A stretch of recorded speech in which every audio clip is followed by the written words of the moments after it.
Rieccoci cari telespettatori, come ogni venerdì con lo SPI-CGIL del Veneto. Ben ritornato qui con noi in studio Daniele Tronco, segretario organizzativo SPI-CGIL Veneto. Ben arrivata Anna Bilato, coordinatrice regionale dell'Inca, sempre del Veneto, e affronteremo insieme il delicato tema della anticipazione pensionistica gratuita, il percorso che bisogna attuare, i tempi strettissimi. Parliamo di una data ben chiara, 15 luglio, ma ci aiuteranno i nostri ospiti, i nostri esperti a capire bene di che cosa si tratta. Molti di voi già ci hanno scritto al riguardo, l'abbiamo detto anche nelle scorse settimane, adesso finalmente affrontiamo il tema, ve l'avevamo promesso e abbiamo i nostri ospiti proprio per spiegarvelo bene. Tranquilli, è una questione abbastanza complicata come sempre le cose qui in Italia, ma esistono proprio le sedi dello SPI-CGIL e dell'Inca apposta per aiutarvi, per risolvere il tutto. Soltanto che come sempre i tempi sono un po' strettini, quindi non prendetevela troppo con calma per coloro che rientrano in questa categoria, che hanno interesse a farlo. E allora cerchiamo di capire bene. Premesso, siamo in diretta, potete naturalmente scrivere, potete telefonare, fare le vostre domande, oppure se lo fate in un altro momento poi noi vi daremo comunque i numeri telefonici a cui rivolgere a seconda della provincia di appartenenza. In ogni caso il cartello dei numeri telefonici ogni tanto apparirà in trasmissione e verrà messo alla fine. Allora Daniele Tronco, presentiamo un po' il tutto. È arrivata finalmente? Sì. Quante volte l'abbiamo preannunciata? Sì, finalmente il governo è passata alla fase, diciamo, operativa, con una certa complicazione perché è stato rinviato di alcune volte anche nella fase finale. Diciamo l'avvio della procedura per poter accedere a questo anticipo pensionistico nelle due parti che sono state convenute adesso, cioè la parte che riguarda i lavoratori precoci, cioè quei lavoratori che hanno iniziato a lavorare in modo molto precoce nella loro vita lavorativa, sì, e per quei lavoratori che sono in condizioni particolari dove si applica una tipologia specifica di anticipo pensionistico, appunto, che viene definita APE Social. Bisogna ricordare ai nostri telespettatori che queste due tipologie non erano inserite originariamente nel programma del governo, perché il governo pensava a un'altra forma di anticipo pensionistico che comunque poi si pensa di attuare, ma che è riferita invece a un meccanismo che noi abbiamo giudicato farraginoso e tra l'altro anche molto costoso. Bravissimo, questo ha fatto benissimo a dirlo.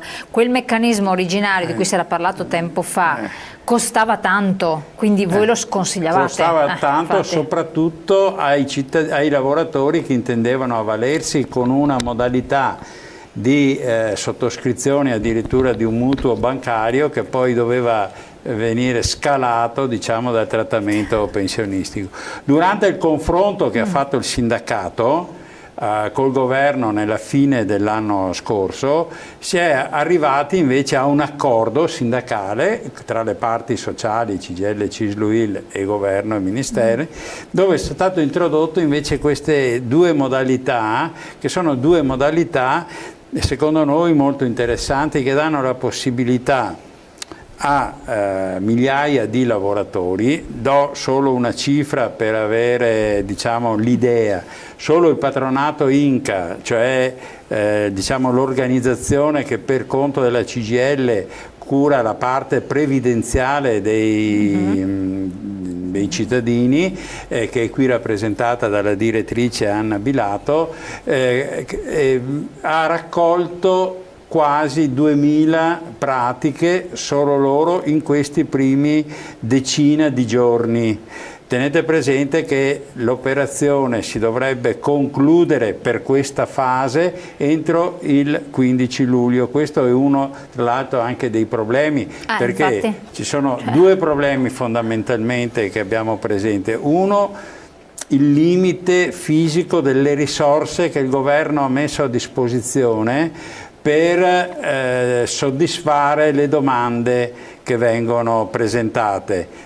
E quindi io penso di avere un diritto, mi rivolgo al patronato sindacale, verifico se ho questo diritto, ma poi la Anna entrerà molto nel dettaglio perché lei è la tecnica, è molto competente su questa materia, però bisogna vedere poi quanti risorse economiche il governo ha messo a disposizione, quindi si definirà una platea di persone che hanno diritto a questa cosa, però poi rimane in presenza, quindi diciamo importantissimo che entro il 15 luglio chi pensa di rientrare nelle casistiche, poi vedremo chi sono i potenziali, quindi rivolgersi al patronato, rivolgersi al sindacato, anche alle sedi, a tutte le nostre sedi, ovviamente alle sedi dell'Inca, che sono le sedi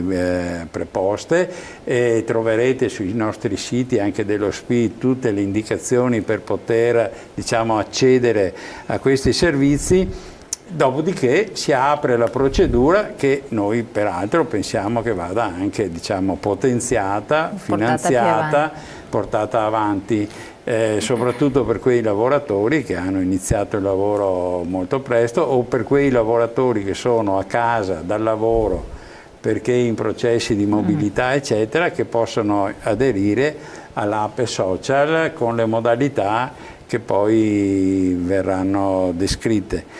Questa è la fase, questo è il lavoro. Io volevo mettere in evidenza il ruolo importante, perché qua di solito si dice il sindacato cosa fa? Ecco, il sindacato ha fatto un accordo che dà una risposta il più possibile ampia a un problema sociale molto forte che è presente nel paese, di questi lavoratori che hanno iniziato a lavorare molto presto e che per la legge Fornero si troverebbero in una condizione molto complicata.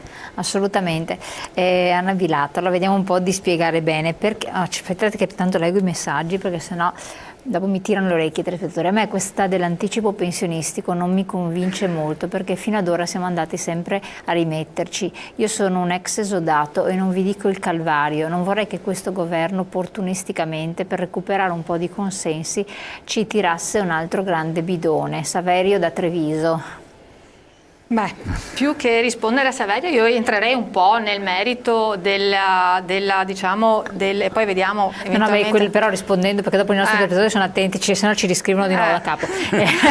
Sì, ormai sappiamo. E allora giustamente lei ha sottolineato, Daniele Tronco, forse questa è la risposta un po' anche alla domanda di Saverio, che è un accordo sindacale, quindi voi avete messo il naso dentro, e mentre prima avete detto no a quella specie di app che c'era prima perché comportava un mutuo, quella proposta di app con un mutuo, effettivamente tante cose non tornavano, questi finanziamenti, questa invece avete detto ci stiamo, quindi non dovrebbe esserci. No, per precisare, può essere anche che ci siano delle condizioni dove i soggetti, un lavoratore che non può rientrare in queste casistiche qua, però ha l'estrema necessità perché ha perso il lavoro, perde l'indennità e magari è anche disponibile a sacrificare un po' del proprio trattamento per poter andare in pensione.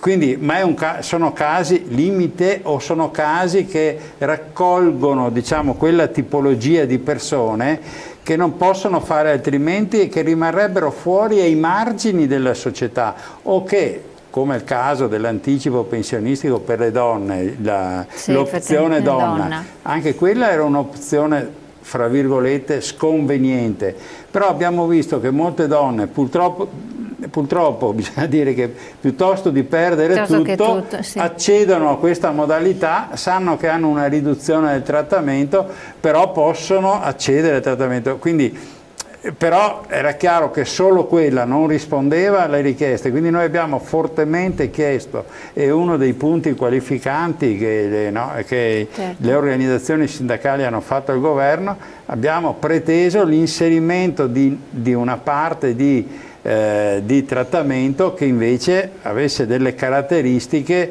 diverse, che deve essere una risposta sociale. Dopo che ci sia opportunismo politico, vabbè, viene da sé che sì, perché sennò, come voi avete richiesto da tantissimo tempo, avrebbero fatto di nuovo la riforma delle pensioni, cosa che invece è ancora lunge venire. Cioè un contentino lo danno. Aspetta un attimo che arrivano altri messaggi. Allora, chi disse a pensar male spesso ci si azzecca, se fosse a nostro favore lo cambieranno presto. Ormai la fiducia è pari a zero verso questa classe politica. Per fortuna ci siete voi che fate quello che riuscite verso questi irresponsabili. E vabbè, insomma, merito, almeno vi riconosco nel merito. Prego, io chiedo questo. Allora, leggo qui anche, tra l'altro, quindi vi menziono Liberetà, che sta festeggiato questo weekend appena passato a Milano la festa annuale, se non sbaglio, la festa annuale, quindi è questa rivista che vi invito veramente ad abbonarvi perché è molto carina, simpatica ed estremamente utile, tra l'altro. Costa cosa? 12 euro all'anno, per cui vale la pena. E qui vengono le illuminazioni. Qui dice: nella prima fase è necessario dimostrare di entrare in una delle categorie dei beneficiari che rende possibile l'accesso all'APE. Ecco, io da questo vorrei cominciare. Categorie di beneficiari, ne ha accennato Daniele Tronco, in modo che siamo molto schematici. Diciamo aiutiamo che le categorie di beneficiari sono gli stessi, sia per i lavoratori precoci che per l'APE sociale, non c'è distinzione di categoria. Sono due però istituti diversi, nel senso che uno è un'APE sociale, è un'indennità che viene riconosciuta ai lavoratori che hanno determinate condizioni, mentre i precoci è un anticipo pensionistico rispetto al requisito della pensione anticipata. Oggi un maschio per poter accedere alla pensione anticipata deve avere 42 anni e 10 mesi, con i lavori precoci può accedere al pensionamento a 41 anni di contribuzione, perciò ha una riduzione dell'anzianità contributiva il precoce.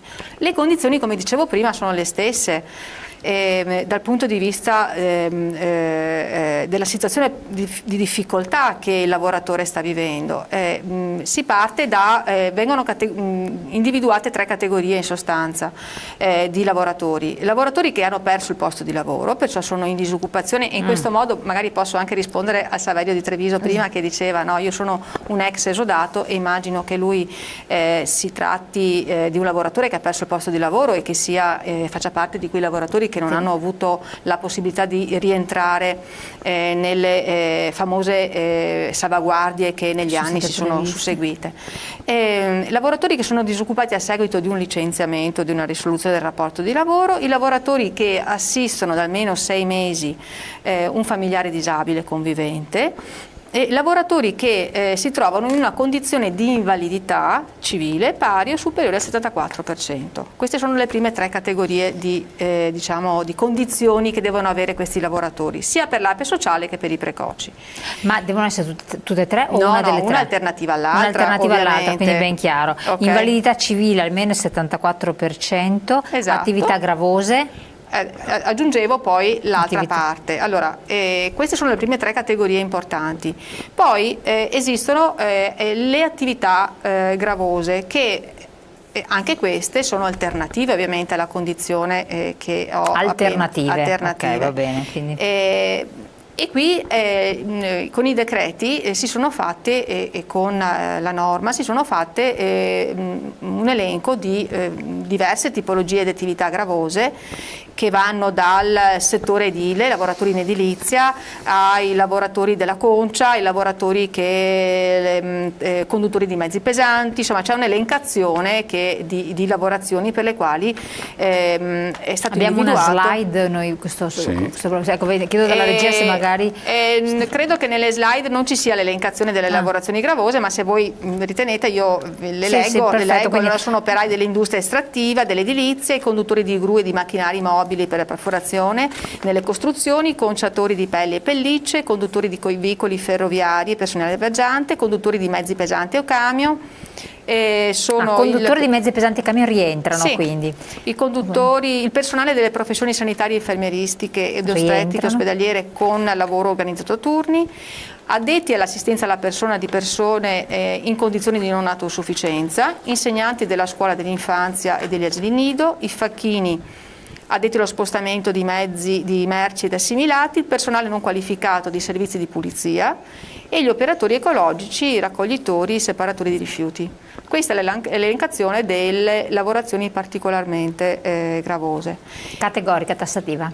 tassativa. Ovviamente qui poi insomma c'è stata una grande discussione, credo anche, insomma, anche la CGIL ha tentato in più modi di inserire anche altre tipologie di lavorazioni, però poi insomma nei tavoli di confronto con il governo c'è stato poco confronto purtroppo e sicuramente altre categorie di lavorazioni effettivamente gravose purtroppo non sono state contemplate, ma credo che sia un primo passo importante questo, perché finalmente si passa il principio che non tutti i lavori sono uguali e chi fa un lavoro particolarmente faticoso debba avere un'agevolazione rispetto a una persona che non ha queste lavorazioni così faticose. La diversità sta che mentre nel precedente concetto dei lavori gravosi si tendeva a individuare una tipologia merceologica, cioè si diceva i lavoratori delle miniere, ma i lavoratori delle miniere sono dagli impiegati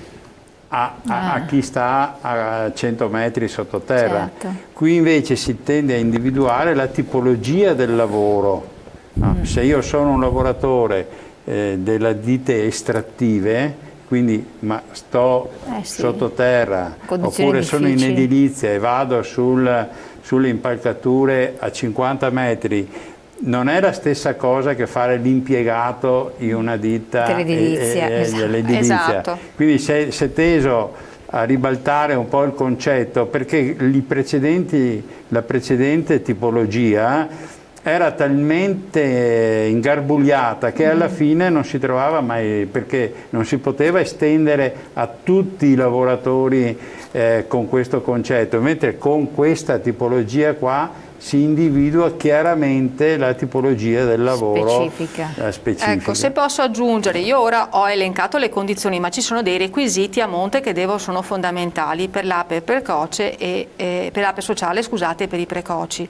Sono delle condizioni che sono legate per l'APE sociale a un'età anagrafica e un'anzianità contributiva, perché è un elemento fondamentale, e per i precoci appunto un'anzianità contributiva, cioè un numero di anni di lavoro.